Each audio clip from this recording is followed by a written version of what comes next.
You're listening to The Coffee Hour. I'm Andy Bates. I'm Sarah Gulseth. I am super stoked about this because this is probably one of the highlights.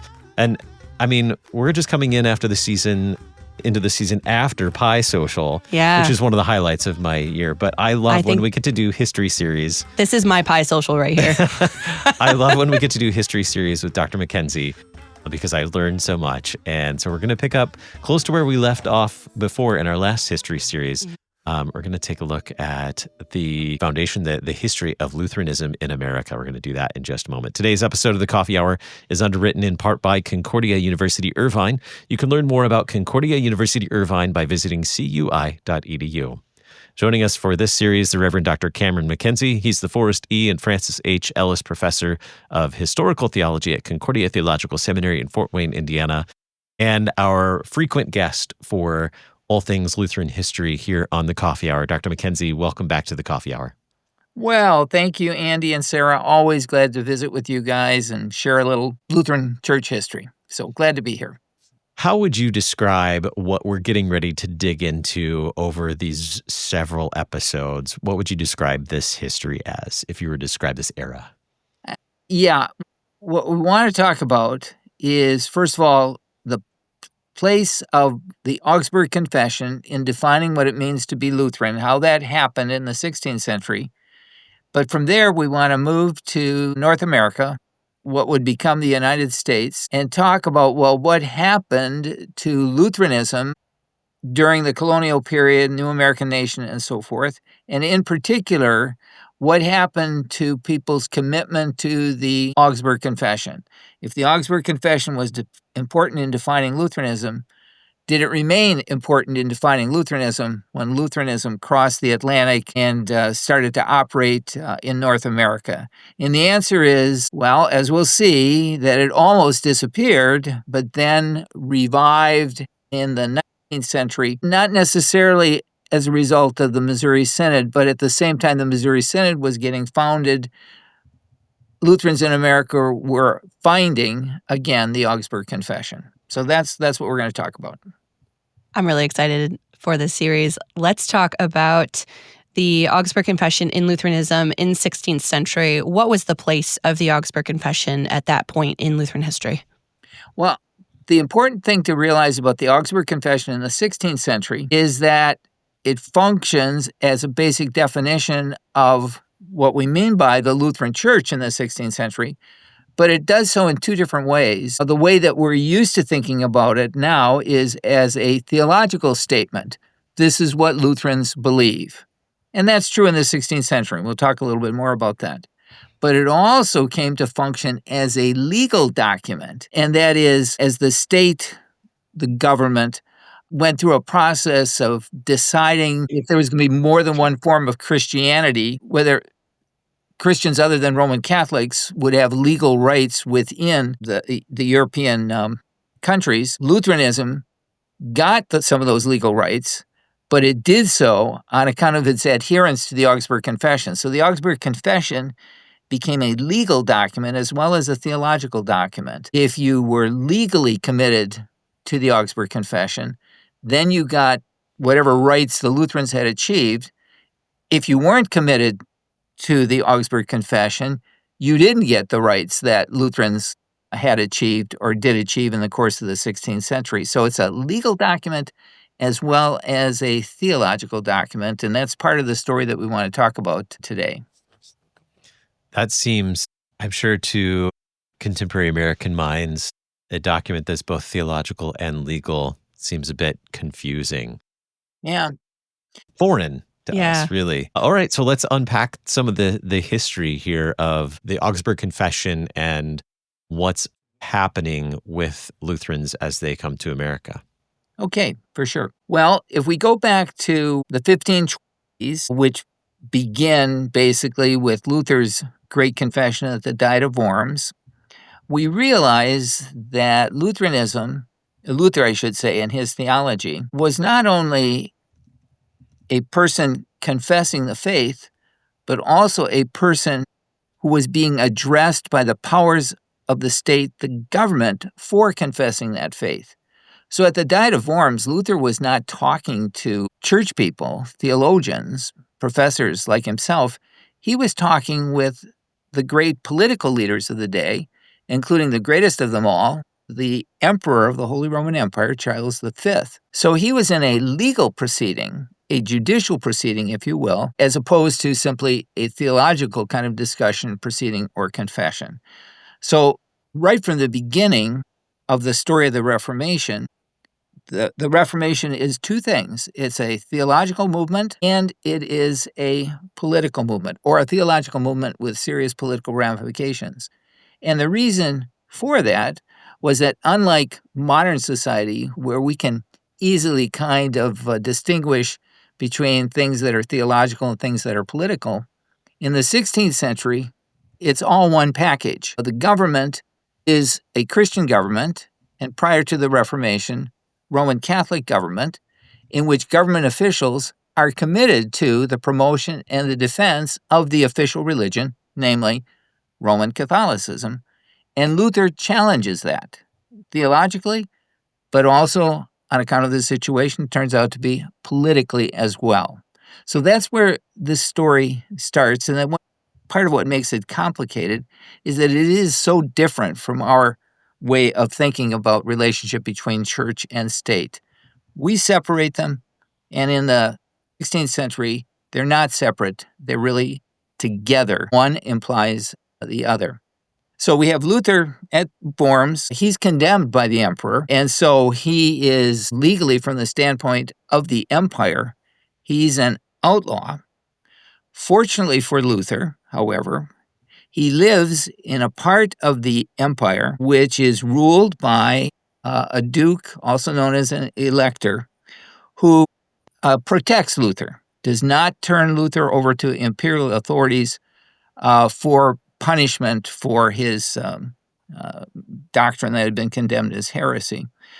So Luther is then both a theologian and a political issue, condemned by the empire as a whole, but protected by the elector of that territory in which Luther lives, which was Saxony. Again, we're in an era that's strange to us. It's not democratic in any way, shape, or form. People get their positions basically by birth or by being chosen by a small number of people. We're talking about the territory roughly coincidental with modern Germany today, but it's not modern Germany. It's the Holy Roman Empire. It has an emperor, and it's divided into maybe a couple of hundred smaller territories. And one of the larger of those smaller territories was Saxony. That's where Luther lives, and he's protected by his ruler, who is the elector of Saxony. So that's 1521. The message of the Reformation continues to be spread by preachers and by books and publications, and Luther's very active in producing many of those same things.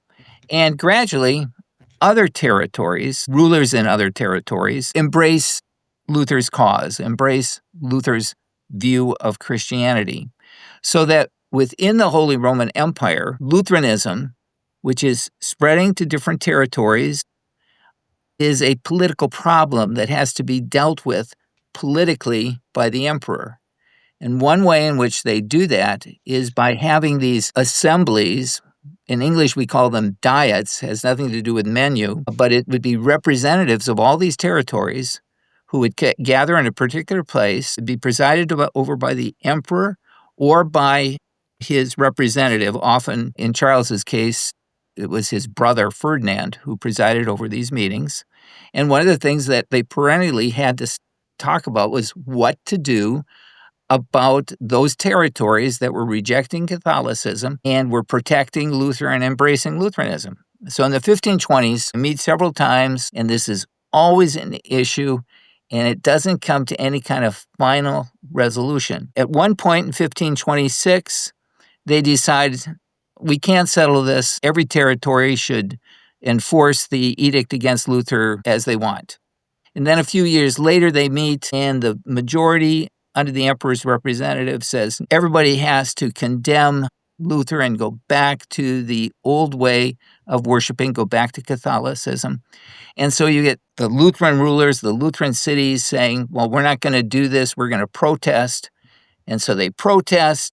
And then in 1530, for the first time since Worms, the emperor actually comes back. He's going to preside over the next meeting, and he calls for a meeting of representatives of the empire for Augsburg in 1530, Augsburg being one of the more important German cities at the time. And he tells them that on the agenda, we're going to have this issue of religion, and every representative should present a statement of what they were doing regarding religion. And especially if they were changing, they should explain why they were changing, what it is that they were doing, etc. So, in preparation for that meeting, the Elector of Saxony, Luther's protector still, although by this time it's a different man from what it was in 1521, had Luther and his theologians prepare a statement of what they taught, what they believed, and the changes that they had made, so that he would have that with him when he arrived in Augsburg.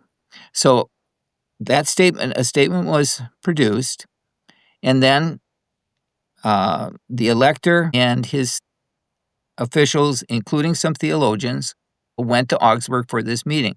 Luther could not personally be there. Luther was still an outlaw.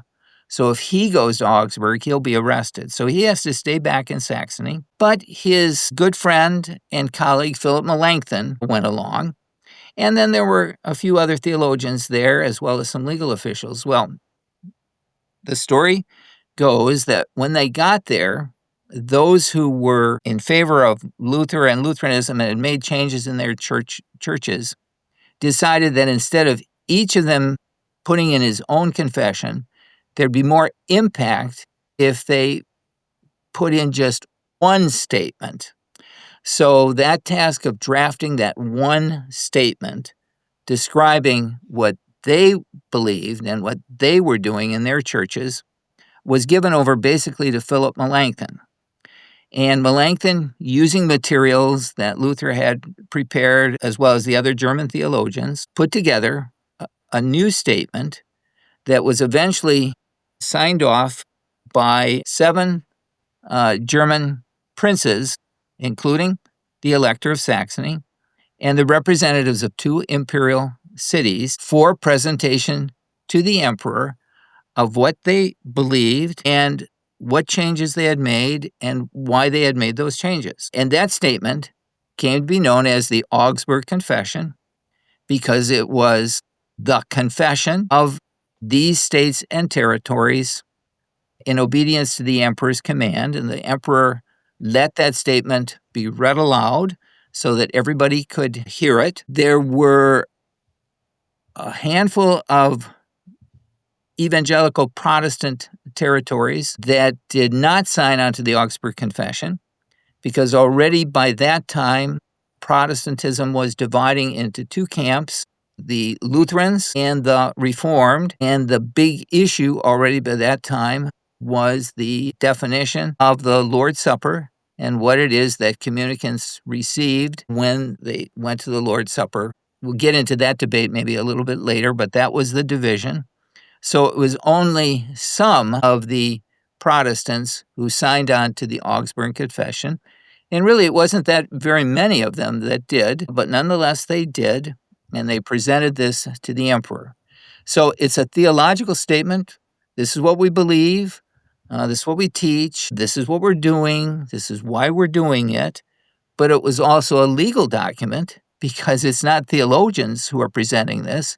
It's the heads of state in these territories and in these cities who are presenting it to the great head of state, the emperor, who's the head of the entire political realm.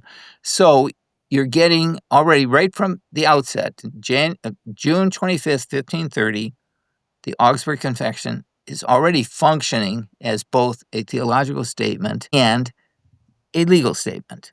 This is what this group holds to and is established as the official religion in their territories.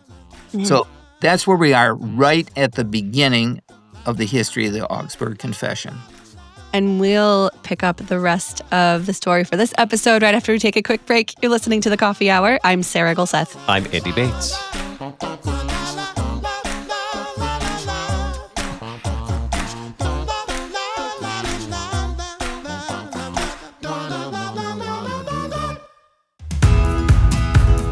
At Concordia University Irvine, you have the freedom to explore your future and your faith. Across over 60 on-campus and online programs, you'll experience Christian education that's uniquely designed to develop the whole person, to prepare you not just for your career, but for all of your callings in life. Here you'll explore life's toughest questions, gain lifelong skills, and make relationships that last a lifetime. Concordia University Irvine. Learn more at cui.edu.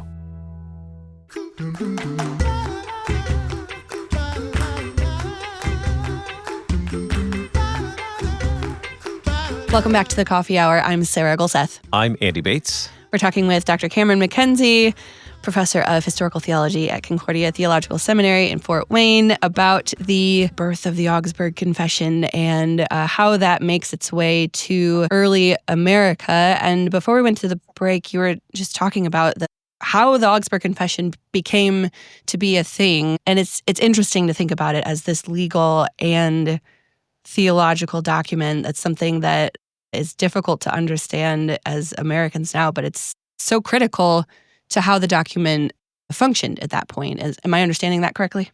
Yeah, and because it's both legal and theological, it becomes really like the foundation of the evangelical Lutheran Church in Germany and then other parts of the world as well. Now, at the Augsburg Confession, just like Luther in 1531 at Worms, Lutheranism is rejected. The emperor says, no, I don't agree with this. The Roman Catholics have produced a confutation of this, and that's the document that I agree with.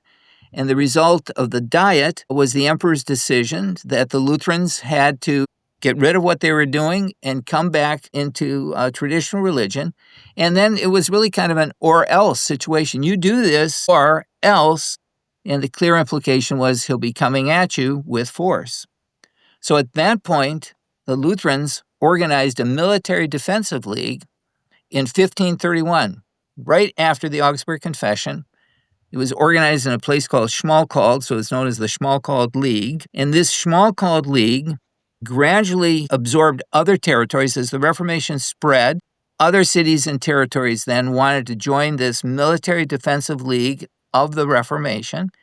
And by 1535, 36, 37, end of the 1530s, they had made the Augsburg Confession a condition for membership. So if you wanted to join the league that was going to protect your religion from the emperor and the forces of Catholicism, you had to sign off again on the Augsburg Confession. So once again, it's kind of a legal document that's useful in defining Lutheranism. Well, in the course of that 16th century history, at various moments as the Reformation progressed, the imperial forces finally had to come to the conclusion that they were not ever going to be able to unite the empire once again under old medieval Catholicism. A war was fought to that effect right after Luther died. It was called the Schmalkald War. Emperor Charles V moved armies into Saxony, actually prevailed during the war, and it looked like, oh boy, now we're going to have to give up Lutheranism and go back to Catholicism. It didn't work. The Reformation was too deeply rooted already by that time. After losing the war, some of the Lutheran princes reorganized. They got help from the French. A second war broke out in the early 50s. This time the emperor lost. The Lutheran side, the opposing side, won. And so finally the emperor gave it up. And in 1555, another diet at Augsburg settled on the Peace of Augsburg, in which, again, the Augsburg Confession functioned as a legal document because the Peace of Augsburg said, in the Holy Roman Empire, every territory can decide for itself which form of Christianity it wants, Catholic or Lutheran. But the way Lutheran was defined, it was defined as adherence to the Augsburg Confession.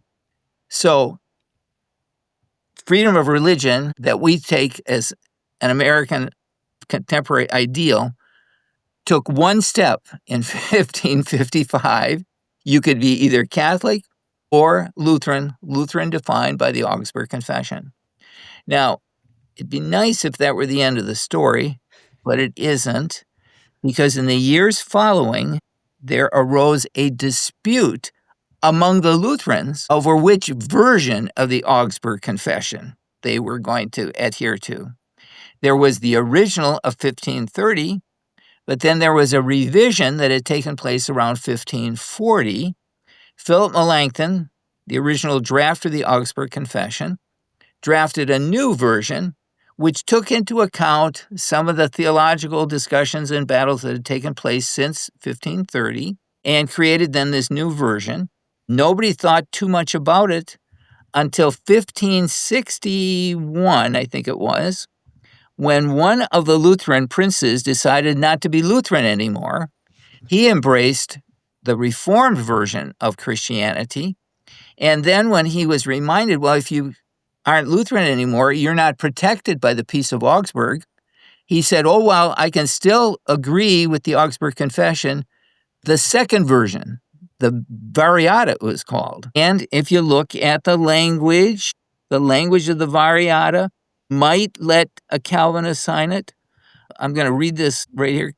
Take just a second. The original version of the Augsburg Confession said that in the Lord's Supper, the body and blood of Christ are truly present and distributed to those who eat. The Variata, the second version, said, with the bread and the wine, the body and blood are truly exhibited to those who eat in the Lord's Supper. And Frederick of the Palatinate said, I can go with the second version, not the first version. So you have this fight within Lutheranism over which version is the official.